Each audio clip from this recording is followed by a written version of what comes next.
Yo soy Cristian Parra y esto es Oriente y Occidente. El día de hoy hablaré sobre las sociedades secretas. Por miles de años han existido grupos secretos en la sociedad humana. Hablando objetivamente, el término sociedad secreta es muchas veces casi una ironía, pues es común que se trate de grupos bien conocidos y comentados en su tiempo. Sin embargo, respecto de esos grupos, existe la creencia de que poseen algún tipo de conocimiento o información secreta, y es precisamente eso lo que llama la atención de la gente y justifica el calificativo. Lo que resulta inquietante de estas sociedades es la posibilidad de que utilicen el vínculo y los conocimientos secretos que poseen para influir negativamente en el proceso de avance democrático. Pero, ¿está justificada esa inquietud? ¿Realmente los francmasones controlan el mundo? Y si es así, ¿qué influencia tienen en la ideología del grupo Bilderberg? ¿La tan socorrida idea del nuevo orden mundial es realmente la razón de ser de los Illuminati o de la cofradía de la calavera y los huesos?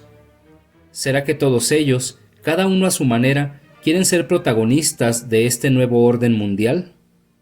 Si es así, ¿existe en la actualidad alguna guerra subrepticia y oculta en la que estos grupos buscan posicionarse? En algunos países, las sociedades secretas son ilegales, como es el caso de la Unión Europea. En Polonia, esta prohibición se consagra en su constitución política. ¿Tienen ellos el derecho y la razón para prohibir la libre asociación de las personas? Estos grupos, en su mayoría masculinos, ¿realmente están involucrados en conjuras internacionales? ¿Están manipulando los medios masivos y lavando el cerebro de la gente en todo el mundo? ¿O tal vez se trate solamente de una especie de clubes privados para hombres que congregan a aquellos que piensan igual, en busca de comprensión, estímulo y camaradería? No podríamos descartar el hecho de que los hombres siempre han deseado formar parte de una élite, de estar más allá de lo ordinario, de ser especiales, además de que, en términos prácticos, el ser miembro de un grupo solidario tiene evidentes ventajas.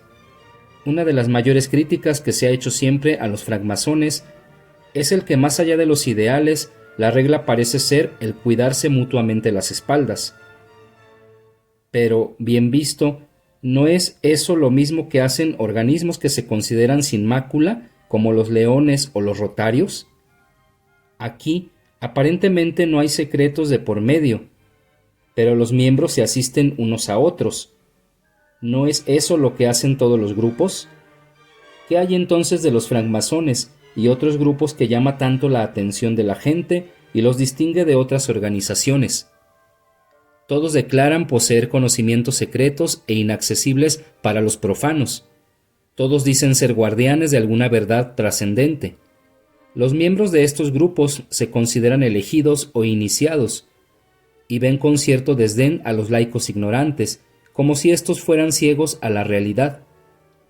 En todas estas organizaciones se hacen ceremonias de iniciación de una manera teatral, que va desde lo sublime a lo grotesco, pero siempre dando al postulante la sensación de que se encuentra en los umbrales de algo en verdad importante.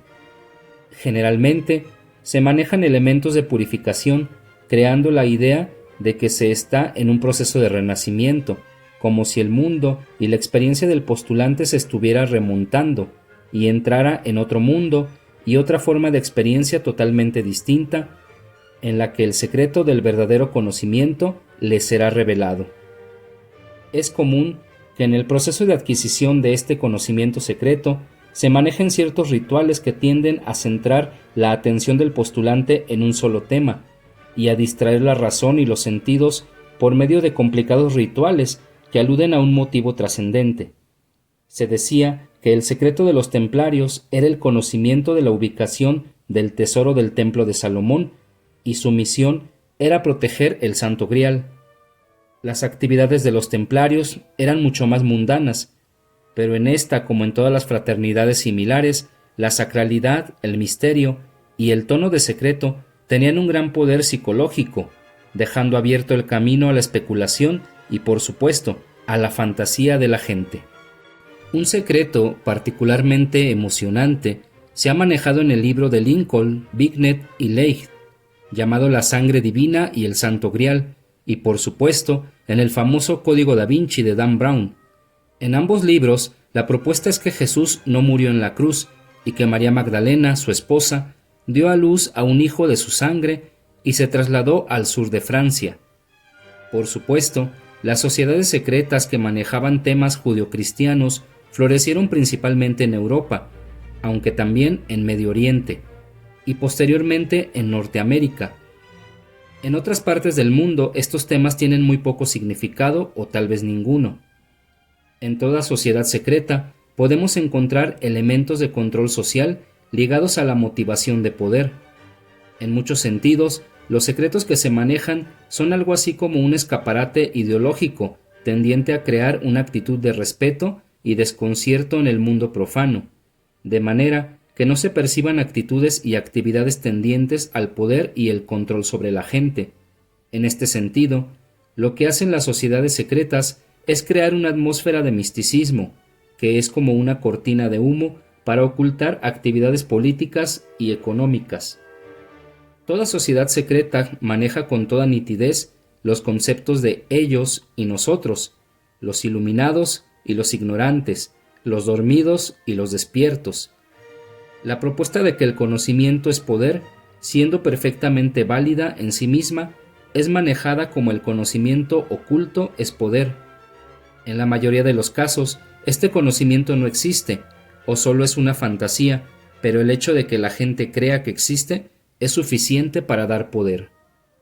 Si el conocimiento da poder, el conocimiento que no se conoce es, paradójicamente, el más poderoso, sobre todo si el secreto conlleva una práctica eficaz en alguna área de la sociedad.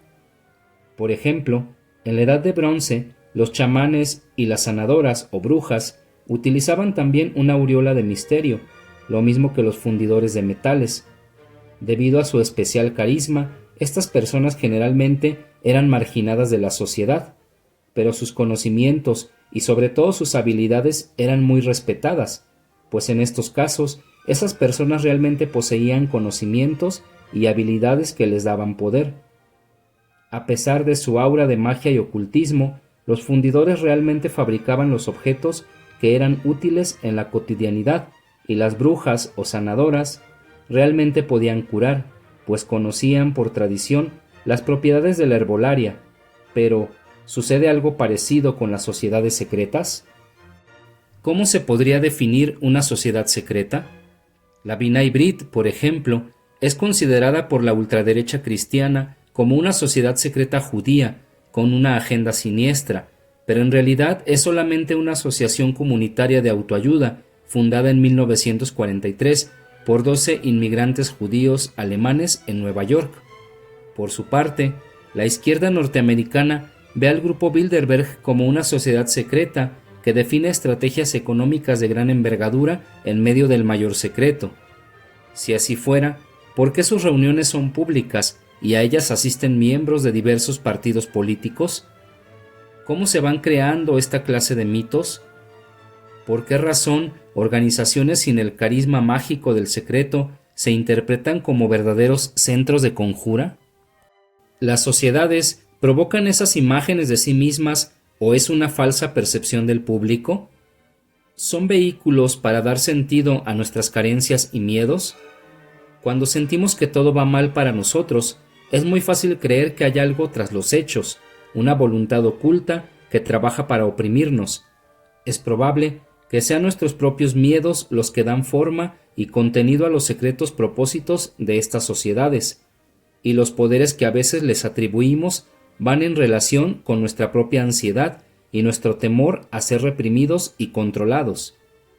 La mayoría de los críticos de las sociedades secretas parten de conceptos religiosos, y muchos de ellos sienten que las actividades de estos grupos atentan contra la ideología cristiana.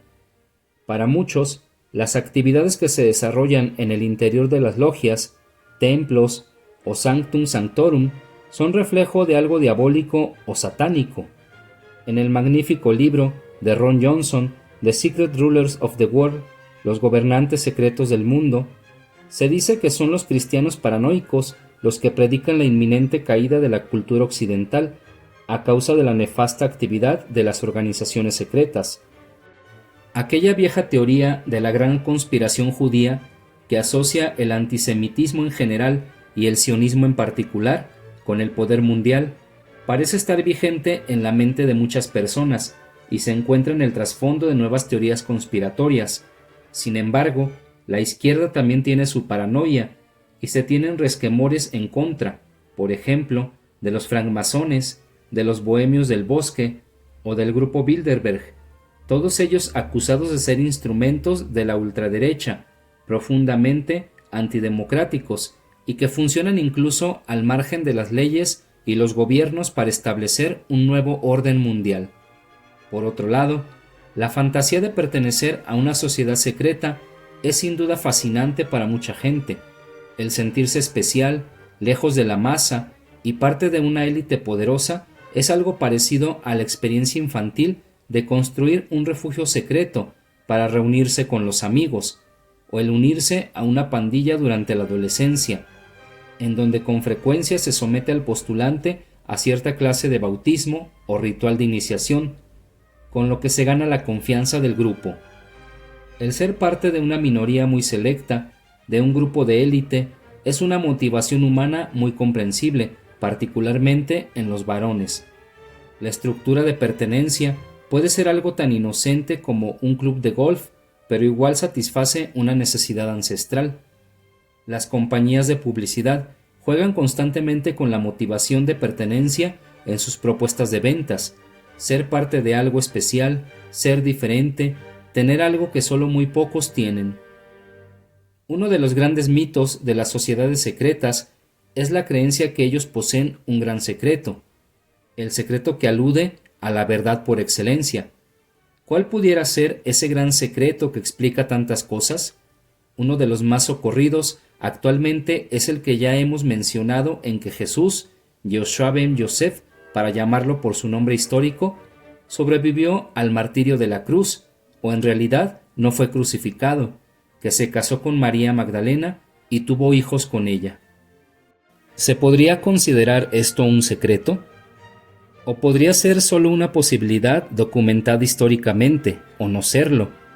En apropiados términos, solo se podrían considerar secretos aquellos enigmas que se plantean en la ciencia y que al descubrirse o explicarse dejan de ser secretos para convertirse en conocimientos que generalmente no son posesión de una élite, sino que se incorporan a la cultura académica.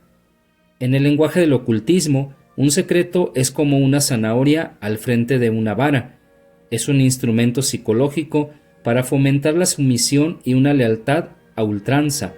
Como una motivación social, la idea de que grupos como los Caballeros Templarios poseían un gran secreto es más bien la expresión de nuestras expectativas y nuestro apego al misterio, que la realidad de la organización en sí misma.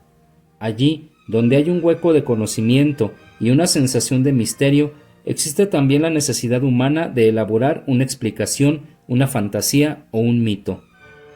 Otra de las ideas que se manejan respecto de las sociedades secretas es que éstas funcionan al margen de la ley. Esto se ejemplifica de manera muy simplista con el cuento del policía que detiene un auto que excede el límite de velocidad, pero al descubrir que el conductor es miembro de su misma logia, lo deja ir sin levantar la infracción. ¿No sería lo mismo si se tratara de un amigo y no de un miembro de una fraternidad?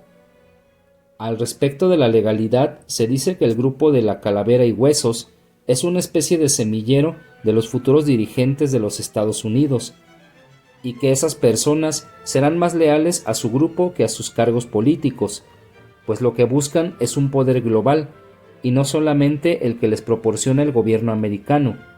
Sin embargo, en el fondo, esto habla más de simple poder asociado con las finanzas que de las maquinaciones secretas de un grupo de iniciados. Finalmente, el dinero es más poderoso que cualquier pacto. Los grandes petroleros americanos están manipulando la opinión pública para bien de sus sociedades secretas o para bien de sus estados financieros. Lo más probable es lo segundo. Toda interpretación de pactos secretos queda desvirtuada cuando Mamón entra en escena. Como escribió Milton en El Paraíso Perdido, sus miradas y pensamientos iban hacia abajo, admirando los adoquines de oro de los pisos celestiales, más que lo santo y lo divino. Al parecer, la mayor fuente de éxito de las sociedades secretas es simplemente el miedo, una de las más acuciantes motivaciones humanas, especialmente ahora, en una sociedad de avances rápidos y constantes fracturas en los vínculos tradicionales, cuando la incertidumbre está al orden del día, cuando los viejos patrones de relación entre las personas luchan por sobrevivir en un orden globalizado, cuando la naturaleza y la economía dejan de ser controlables por los individuos, se presenta la tentación de creer en que las cosas tienen una secreta explicación y que en esa explicación se encuentra un cierto orden, aunque éste sea conocido y ejecutado solo por unos pocos. En la cultura moderna, en muchos aspectos fría y hostil, el individuo solitario sueña con poseer un gran poder y conocimientos especiales, los que podría tener si fuera miembro de alguna sociedad secreta. Un conjunto de ideales surgen de la idea de ser admitido como miembro de un gang, sobre todo si tiene que aceptar una serie de reglas, pues esas reglas pueden dar orden y sentido a una vida desprovista de limitantes y caótica. En una sociedad donde las reglas han desaparecido o simplemente han cambiado a tal grado de que ya no son comprensibles, una sociedad secreta puede proveer precisamente aquello que la persona ha perdido: dirección, pertenencia, orden de pensamiento, ideología compartida y finalmente compañerismo.